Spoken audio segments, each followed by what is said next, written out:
It started with a whisper. At 3:17 a.m., a ham radio operator in a nearby mountain town picked up a faint signal, something barely audible, hidden behind walls of static. A woman's voice, trembling, said just 4 words. It woke up again. Then came a scream. Not short, not human. Something primal. Something ancient. And then nothing. That was the last anyone ever heard from Vasquud, a tiny village nestled deep in the forests of Eastern Europe. Population 137, isolated. No cell towers, no internet. Just radio and ritual. Most locals didn't even know the place existed. But now it had the full attention of the regional government. A 5-man search team was assembled within hours. Forest rangers, 2 local guides, and a camera operator sent to record everything, just in case. Their mission was simple: reach Vasquud by dusk, assess the situation, report back. No one expected trouble, but no one expected what they'd find either. The sun was still climbing when they crossed the tree line, entering the valley. Fog clung low to the dirt trail like it was breathing. The trees here were wrong taller than they should have been, too still. Not even birdsong, just the crunch of boots on soil. In a growing silence none of them could shake, then the GPS failed. All devices lost signal at once, compasses spun, watches froze. Must be some kind of magnetic field, one of the rangers muttered. The guide just shook his head and whispered, "No, the land is closed now." When they finally reached the coordinates where Vasquud was supposed to be, there was nothing, no village, no people, not even ruins.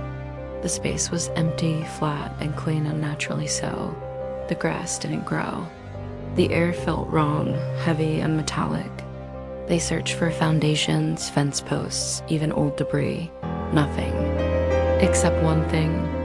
A carved wooden totem stood in the exact center of the clearing, weathered, cracked, and ancient. It was shaped like a human figure with no face, arms extended upward like it was begging the sky.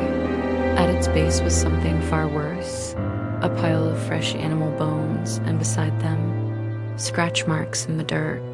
Something had been moving around the totem recently. Then the camera operator pointed out something no one had noticed yet. The trees around the clearing were all leaning inward as if bowing or listening. A cold wind blew through the grassless earth. No one spoke. Even the insects had gone silent. And then they heard it again, static. Coming from one of their walkie-talkies. It wasn't connected to anything. The walkie-talkie hissed. No one had touched it. No one had turned it on. Yet there it was, emitting a low, flickering static like a dying radio station in the middle of nowhere. One of the rangers picked it up, eyes narrowed. "It's not connected to base," he said. "We lost comms an hour ago." The sound grew louder. Then it stopped. And for a moment, just a moment, someone else breathed into the speaker. A low inhale, then an exhale, rhythmic, slow, like it was standing just inches away. The ranger dropped it. No one moved. The group decided to set up temporary camp at the edge of the clearing. No one spoke much. No one dared to enter the center again, not after what they saw in the totem shadow. It wasn't just bones. It was the way the dirt had been disturbed, as if something crawled around the base in tight circles. Obsessive, ritualistic, dusk arrived fast. The shadows poured into the valley like ink, and the air got colder, unnaturally so. One of the local guides lit a lantern. It flickered more than it burned. The camera operator tried to capture the totem again, only to realize the footage was corrupting in real time. Every time they filmed the center of the clearing, static filled the lens. Then sometimes a face appeared behind the interference. No one recognized it. As night fell, the group retreated further into the tree line. They built a small fire more for comfort than warmth. But even then, it felt wrong. The smoke didn't rise. It spiraled, hugging the ground like it was being pulled. And that's when they realized one of them was missing. Anton, the younger ranger, had wandered off supposedly to relieve himself behind the trees.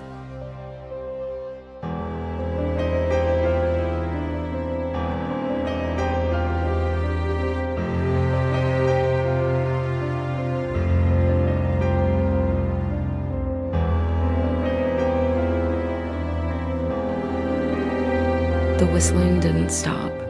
It moved soft and slow around their small fire like it was studying them. The sound was old, tuneless, like something mimicking a lullaby without knowing what music was. The fire sputtered. One of the guides clutched a wooden charm around his neck, eyes shut tight. "Don't look at it," he said under his breath. But the others already had. Near the clearing, just past the firelight, something stood next to the totem. It wasn't Anton. It wasn't human. At first glance, it looked like bark, like a branch caught upright in the earth. But then it twitched. It bent its head. Long arms hung like dead vines from its sides. Its body was too tall, and its surface pulsed faintly, as if it wasn't made of flesh, but something trying to imitate it. The camera operator raised his lens out of reflex. But the moment the figure entered frame, the screen glitched. Laughter warped in slow bursts through the speaker. It sounded like it came from inside the camera. The figure raised one long finger to where its mouth should have been, though there was no mouth. Just a smooth, mask-like surface where a face ought to be. They backed away slowly. That's when the guide collapsed. No wounds, no cry, just silence. His eyes rolled back, and his lips moved without sound, like he was speaking to something no one else could hear. They tried shaking him, calling him, but his body had gone cold, and his fingers were tracing symbols in the dirt. Shapes they didn't recognize, shapes the totem wore across its chest. The forest grew colder still, then the totem cracked. A deep, low snap, like ancient wood splitting from the inside. One of its outstretched arms shifted downward, pointing not at the fire, but at them. And suddenly, all the trees around the clearing followed suit, bending ever so slightly in the same direction. It was no longer just a valley, it was a mouth, and it had begun to close. They ran, not together separately, wildly, like prey scattering from a predator they couldn't see. The forest welcomed the panic. The trees blurred, the fog thickened. But worse than the darkness was the silence that followed. No shouting, no footsteps. Just breathing, not your own. Jonas, the lead ranger, crashed through low-hanging branches, mud flying under his boots. His mind was fractured half thinking of the totem, the broken guide, a missing teammate, half wondering how a place like this could exist. But even through the fear, he realized something horrifying. He was still running downhill, and he'd been running for too long. This valley didn't end. The forest no longer made sense. The trees curved in ways they shouldn't. Roots bent up like hands. One tree had bones wrapped around its trunk like a child's bracelet knuckle bones tied with sinew. Something had been living here, worshipping, feeding. Jonas stopped. Not out of choice, out of exhaustion. And that's when he heard it again, whistling, but not moving this time. It was right behind him. He spun around, flashlight jerking. Nothing, just fog. Trees, silence. But the ground beneath him was warm. He aimed the light down. The earth had opened beneath his feet, just slightly like the start of a mouth. And inside, bones, not old, not ancient. Fresh. He staggered back, fell into something soft, looked down and saw the guide's body, but it wasn't him anymore. His skin had turned gray.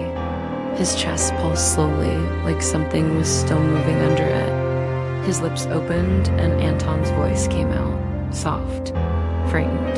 "Jonas, don't go to the totem. It sees you." The body's eyes opened both black. Jonas screamed, and somewhere deeper in the forest, a second totem was waking up. Elsewhere in the valley, Mara, the camera operator, hadn't stopped running. Her boots were torn, jacket ripped, face streaked with mud, but her grip never loosened on the camera. Not because she wanted to keep filming, but because the red light on the lens had turned itself on. And no matter what she did, it wouldn't stop recording. She stumbled through a twisted patch of birch tree's bark, pale as bone, their trunks arched inward like ribs. The air here tasted like metal, and the deeper she went, the more wrong it felt. Then she saw them, figures, dozens, standing between the trees in perfect stillness. Men, women, even children villagers. All pale, all barefoot. Their eyes were open, but vacant too vacant, like they were being worn instead of lived in. Some held baskets, others just stared. At first, she thought they were survivors. Then she realized they weren't breathing. Her mouth opened to speak, but something inside her refused to make sound. Her voice was gone. Her thoughts screamed instead. You shouldn't see this. They're not dead. They're waiting. And then they turned. All of them, at once. Their heads pivoted toward her with unnatural silence, necks bending with no effort. And at the center of the crowd, standing taller than the rest, was something wearing Anton's face, but not his body. It smiled, not with lips, but with skin pulling back too wide, too eager. Then the fog surged in like a wave and swallowed them whole. When it cleared, they were gone. All of them. Except one. A young girl stood just 10 feet from Mara, hair soaked in rainwater, dress caked with dirt. Her eyes were milky white. She reached out and whispered, "We never left." The ground just forgot how to speak. Then she pointed behind Mara. Mara turned. Another totem, new, fresh, its face carved in her likeness. The forest was still again, but it wasn't peace, it was pressure, like the trees themselves were holding their breath. Jonas and Mara found each other just past midnight. No words at first, just eyes, wide and glassy.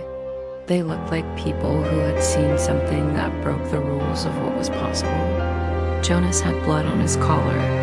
Mara's fingernails were cracked and blackened. Neither asked why.